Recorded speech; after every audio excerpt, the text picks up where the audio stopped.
Pakistan, if it continues to harbor terrorists and operate against India, then they have to decide whether they want to be part of the geography or history or. भारतीय army chief का बयान अक्कासी करता है कि भारतीय क़यादत ने पाकिस्तान को दिल से तस्लीम किया और न ही 8 दहाइयां गुजरने के बावजूद सबक सीखा है। पाकिस्तान तस्लीम शुदा इतनी ताकत और जनूबी एशिया के जोग्राफी और तारीख का नाकाबिले तरजीह हिस्सा है। नाजरीन, मोदी सरकार अपनी ही लगाई नफरत की आग में जलना शुरू हो गई है। इंडिया से बीजेपी का सफाया होना शुरू हो चुका। 2 रोज पहले बीजेपी की मदर तंजीम यानी आरएसएस के सेक्रेटरी जनरल की जानिब से बयान दिलवाया गया था कि हम पाकिस्तान से मुज़ाकरात चाहते हैं, जिसके बाद भारत के साबिक आर्मी चीफ और साबिक रा चीफ एस.ए. दुल्लत भी मैदान में आ गए और इन दोनों ने भी मुज़ाकरात की हिमायत की। लेकिन इस पर जुनूनी हिंदू इंतहा पसंदों की तरफ से इस कदर शदीद रद्द-ए-अमल आया कि मोदी एंड कंपनी को बैकफुट पर जाना पड़ गया। अब मोदी सरकार ने Indian army chief general Upendra Dwivedi को मैदान में उतार दिया। उन्होंने पाकिस्तान को नक्शे से मिटाने की धमकी दे डाली। दोस्तों, अब जरा आप भारत के मौजूदा चीफ साहब के बारे में भी जान लें। ये इंतहा दर्जे के तोहम प्रस्त हैं। कभी मंदिरों में जाते हैं तो कभी घर पर पूजा का एहतमाम करवाते हैं। चले यहाँ तक भी मान लिया कि ये आपके धर्म का मामला है, लेकिन जुनूनी हिंदू इंतहा पसंदों को बुलाकर और बाकायदा मीडिया बुलाकर तशहीर करने पर वो खूब तनकीद की जद में रहते हैं। इंडियन आर्मी चीफ के इस बयान पर पाकिस्तान ने बहुत ही स्ट्रॉन्ग रिएक्शन दिया है और नई दिल्ली पर वाजे कर दिया है कि वो किसी भी मिस एडवेंचर से बाज रहे। और अब लगता है कि सिर्फ यही नहीं, बल्कि भारतीय क्रिकेट बोर्ड ने मोहसिन नकवी को IPL फाइनल देखने के लिए जो दावतनामा दिया था वो शायद वापस तो न लें, लेकिन मोहसिन नकवी से बैकडोर दरख्वास्त की जाए कि जनाब आप भारत ना आए तो अच्छा है। कुछ मजीद खबरें आपके साथ शेयर करें। इसराइली दारुल हुकूमत तिल अबीब की सबसे महफूज तरीन समझी जाने वाली असला साज फैक्ट्री रॉक का ढेर बन चुकी है। तिल अबीब की सड़कों पर एक जानिब लाशों के अंबार हैं तो वहीं फजा में बारूद का धुआं है। इसराइली वज़ीर-ए-आज़म नेतन्याहू का तकब्बुर मलबे तले दबा नजर आ रहा है। दोस्तों, ऐसे वक्त में जब वाशिंगटन और तिल अबीब ईरान पर दोबारा हमले की तैयारी कर रही हैं, ऐसे में इसराइली दारुल हुकूमत में रॉकेट, मिसाइल और जदीद हथियार बनाने वाली फैक्ट्री में धमाके और खौफनाक आग का लगना कुछ और ही कहानी सुना रहा है। अभी तक इस फैक्ट्री में लगी आग और धमाकों से मुतल्लिक मुकम्मल तफसीलात सामने नहीं आ सकी हैं। अब सवाल ये पैदा होता है कि क्या ये नेतन्याहू एंड कंपनी का फॉल्स फ्लैग ऑपरेशन तो नहीं, क्योंकि जाहिर है इस हमले को जवाब बनाकर इसराइल ये दावा कर सकता है कि ईरान ने चूंकि हम पर मिसाइल दागा, इसलिए अब जंगबंदी खत्म हो चुकी और अब की बार पहल ईरान ने की है और इस तरह सारा मलबा और आलमी बरादरी की तनकीद का रुख ईरान की तरफ कर दिया जाए, जिसकी आड़ में नेतन्याहू एंड डोनाल्ड ट्रंप को खुलकर अपने नापाक अज़ाइम की तकमील का मौका मिल जाए। अलबत्ता सोशल मीडिया पर कुछ अकाउंट्स की जानिब से ये दावा भी किया जा रहा है कि इसराइल की इस फैक्ट्री को हमास ने निशाना बनाया, क्योंकि गुज़श्ता रोज सियोनी फौज ने फिजाई हमले में हमास कमांडर अज़ुद्दीन अल-हुद्दाद को खानदान समेत टारगेट करके शहीद कर दिया था। लिहाजा हमास ने उनकी शहादत का बदला लिया है। एक और डेवलपमेंट आपके साथ शेयर करें कि इसराइली फौज को लबनान में हिजबुल्लाह की जानिब से शदीद मुज़ाहमत का सामना करना पड़ रहा है।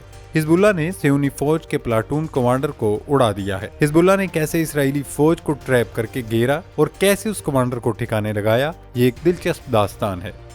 नाज़रीन, सबसे पहले बात करते हैं भारतीय army chief general Upendra Dwivedi के इश्तियाल अंगेज बयान की। एक हालिया इंटरव्यू में इंडियन आर्मी चीफ का कहना था पाकिस्तान को फैसला करना होगा कि वो जोग्राफिया और तारीख का हिस्सा बनना चाहता है कि नहीं। पाक फौज के तर्जुमान लेफ्टिनेंट जनरल एम.एस. शरीफ चौधरी ने इंडियन आर्मी चीफ के इस बयान पर शदीद रद्द-ए-अमल दिया है। उन्होंने कहा पाकिस्तान एक अहम मुल्क और तस्लीम शुदा एटमी कुव्वत है जो जनूबी एशिया के जोग्राफिया और तारीख का नाकाबिले तरदीद हिस्सा है।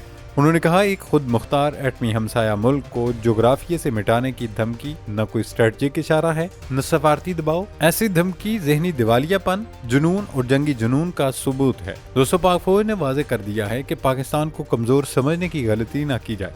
अगर भारत ने कोई भी मिस एडवेंचर या जारियत की कोशिश की तो उसके नताइज सिर्फ सरहदों तक महदूद नहीं रहेंगे, बल्कि ये पूरे जनूबी एशिया और आलमी अमन को अपनी लपेट में ले लेंगे, जिसका खुमियाजा सबसे ज्यादा खुद भारत को भुगतना पड़ेगा। भारत की बगल में छुरी और मुंह पे राम राम वाली दोगली और मुनाफिकाना रविश अब नहीं चलेगी। पाक फौज का रद्द-ए-अमल ये वाज़े करता है कि पाकिस्तान पुरअमन बकाए बाहमी पर यकीन रखता है, लेकिन वो अपनी खुद मुख्तारी का दिफा करना और जारियत का मुंह तोड़ जवाब देना भी अच्छी तरह जानता है। भारत के लिए अब यही वाहिद रास्ता है कि वो खित्ते की जोग्राफियाई हकीकतों को तस्लीम करे और जंग पसंदी का जुनून छोड़कर ज़मीनी हक़ाइक़ का सामना करे। और अब नाजरीन उस बड़ी खबर की बात करते हैं जिसने भारतीय मीडिया में सफ़े मातम बिछा दी है। जी हाँ, इंडिया ने थूक कर चाड़ लिया है। ऐसा हम नहीं बल्कि भारत के मीडिया में ये हेडलाइंस चल रही हैं।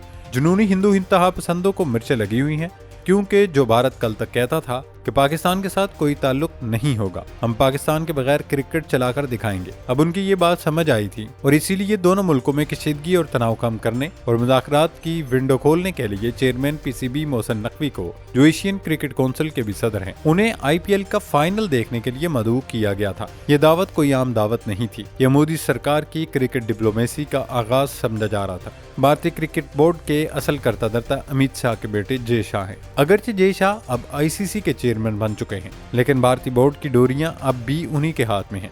अमित शाह, जो नरेंद्र मोदी के किचन कैबिनेट के सबसे अहम मोहरा और दायां बाजू हैं, उन्होंने अपने बेटे को इशारा किया और उसके बाद उन्होंने मोहसिन नकवी को दावतनामा भेजा कि हुजूर आप आईपीएल फाइनल देखने तशरीफ लाइए, वरना यही जय शाह और इंडियन क्रिकेट बोर्ड था जिसने एशिया कप के फाइनल की ट्रॉफी एशियन क्रिकेट काउंसिल के सदर मोहसिन नकवी से वसूल करने से इनकार कर दिया था। लेकिन लगता है कि भारत सरकार की सूरत हाल को नॉर्मलाइज करने की कोशिश भारत के जुनूनी हिंदू इंतहा पसंदों को एक आंख नहीं भा रही और अब शायद उनके दबाव में आकर वो मोहसिन नकवी को न बुलाएं, या अगर मोहसिन नकवी चले भी जाएं वो गर्मजोशी न देखने को मिले। नाजरीन, अमरीकी सदर डोनाल्ड ट्रंप जो हाल ही में चीन के दौरे से वापस वतन पहुंचे हैं, लेकिन ये दौरा भी ईरान से अमन मुआहदे के लिए किसी पेशरफ्त के बगैर खत्म हो गया। खैर जनाब, डोनाल्ड ट्रंप अमेरिका पहुंचते ही दोबारा धमकियां और तड़ियां देने पर आ गए हैं। उन्होंने एक बार फिर ईरान को खबरदार किया है कि जल्द अज जल्द जंगबंदी मुआहदा कर ले तो उसके हक में बेहतर होगा, और अगर जल्द अमन मुआहदा तय न पाया तो ईरान को बहुत बुरे वक्त का सामना करना पड़ेगा। अमेरिका और इसराइल ने ईरान पर हमला करने की ठान ली है, लेकिन सवाल वही है कि क्या अमेरिका अब की बार अहदाफ हासिल कर सकेगा और क्या ईरान पर हमला होगा? लगता नहीं कि ईरान पर हमले की गलती अमेरिका दोबारा करे। अलबत्ता ये जरूर हो सकता है कि फॉल्स फ्लैग को जवाब बनाकर इसराइल को खुली छुट्टी दे दी जाए कि वो ईरान की ईंट से ईंट बचा डाले। नाजरीन, अब जिक्र करते हैं उस होलनाक तबाही की जिसने इसराइल की बुनियादों को हिलाकर रख दिया है।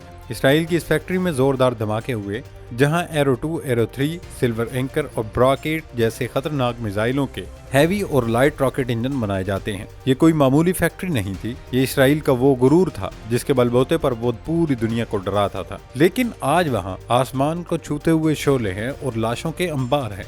सफारती और अस्करी हलकों में इस वक्त दो ही बातें हो रही हैं। कुछ माहिरीन का कहना है कि यह हमास के शेर दिल कमांडर अजुद्दीन अल हुद्दाद की शहादत का वो फौरी बदला है जिसने इसराइल के सिक्योरिटी निज़ाम के परखचे उड़ा दिए हैं। अगर ये हमास की कार्रवाई है तो नेतन्याहू रिजीम के लिए ये खतरे की घंटी नहीं, क्योंकि 3 साल बीत गए, गजा को मलबे का ढेर बना दिया गया, लाखों मासूमों का खून बहाया जा चुका, लेकिन तमाम तर जदीद तरीन अमेरिकन टेक्नोलॉजी के बावजूद नेतन्याहू हमास के जज्बे को नहीं मिटा सका। और अगर ये ईरान का मिसाइल था तो सूरत हाल इससे भी ज्यादा तशवीशनाक है। वैसे लगता नहीं कि ईरान इन हालात में इस किस्म की कोई गलती करेगा, क्योंकि वो अपनी इखलाकी बरतरी को बरकरार रखना चाहता है। लेकिन इस धमाके ने इसराइल को अंदर से खोखला कर दिया है, और ये भी हो सकता है कि ये नेतन्याहू का फॉल्स फ्लैग ऑपरेशन हो ताकि दुनिया को तासर दिया जा सके कि इसराइल नहीं, दरअसल ईरान की हठधर्मी और डटाई की वजह से आबनाए हर्म्स बंद पड़ी है और दुनिया को बहरान का सामना है। नाजरीन, मोदी सरकार और बीजेपी का गुरूर, तकब्बुर, रौनत अपनी ही लगाई नफरत की आग में झुलस रहा है। मोदी सरकार के बगल में छुरी और मुंह पे राम राम वाली मुनाफकाना क्रिकेट डिप्लोमेसी हो या उनके तोहम प्रस्त आर्मी चीफ की गीदड़ बबकियां, पाक फौज के दंदान शिकन जवाब ने यह साबित कर दिया है कि पाकिस्तान को नक्शे से मिटाने का ख्वाब देखने वाले खुद तारीख के किसी तारीख गोशे में गुम हो सकते हैं, लेकिन 25 करोड़ गुजूर अवाम और एक मुस्लिमा एटमी ताकत का बाल भी बीका नहीं किया जा सकता। भारत को अब थूक कर चाटना ही पड़ेगा, क्योंकि जमीनी हकायक को जुटलाया नहीं जा सकता। और दूसरी जानिब मशरक़ वुस्ता का फिरौन यानी इसराइल, जिसने मजलूम फलस्तीनियों और लबनानियों के खून से होली खेली, आज तिल अबीब की सबसे महफूज तरीन असला असाज फैक्ट्री के मलबे तले अपना गुरूर दफन होते देख रहा है। चाहे ये नेतन्याहू का अपना रचाया हुआ कोई फॉल्स फ्लैग ऑपरेशन हो या हमास के जदी कमांडर अजुद्दीन अल हुद्दाद की शहादत का पहला खूनी बदला, एक बात तय है कि हमास और हिजबुल्लाह के गोरीला जानबाजों ने इसराइल के लिए लबनान और गजा को दलदल बना दिया है, जिससे निकलने का अब कोई रास्ता मौजूद नहीं। नेतन्याहू और डोनाल्ड ट्रंप जितने मर्जी नापाक अज़ाइम तैयार कर ले, जुल्म का सूरज अब डूबने वाला है। दोस्तों, तारीख गवाह है कि जब जंगी जुनून और तकब्बुर हद से बढ़ जाए तो जवाल मुकद्दर बन जाता है। आपकी इस तमाम तर सूरत हाल पर क्या राय है? क्या भारतीय आर्मी चीफ का बयान सिर्फ गीदड़ बबकी है या किसी बड़ी साजिश का हिस्सा? क्या भारत दोबारा पाकिस्तान पर हमला करने की गलती करेगा? और क्या तिल अबीब का धमाका इसराइल की मौत का सायरन बन चुका है? अपनी कीमती राय का इजहार नीचे कमेंट सेक्शन में जरूर कीजिएगा। वीडियो पसंद आई हो तो उसे लाइक और शेयर करना मत भूलें और आलमी सियासत की हर अंदरूनी खबर से बाखबर रहने के लिए खोजी टीवी के साथ जुड़े रहिए। अल्लाह रब्बुल इज्जत हम सब का हामी और नासर हो। पाकिस्तान जिंदाबाद।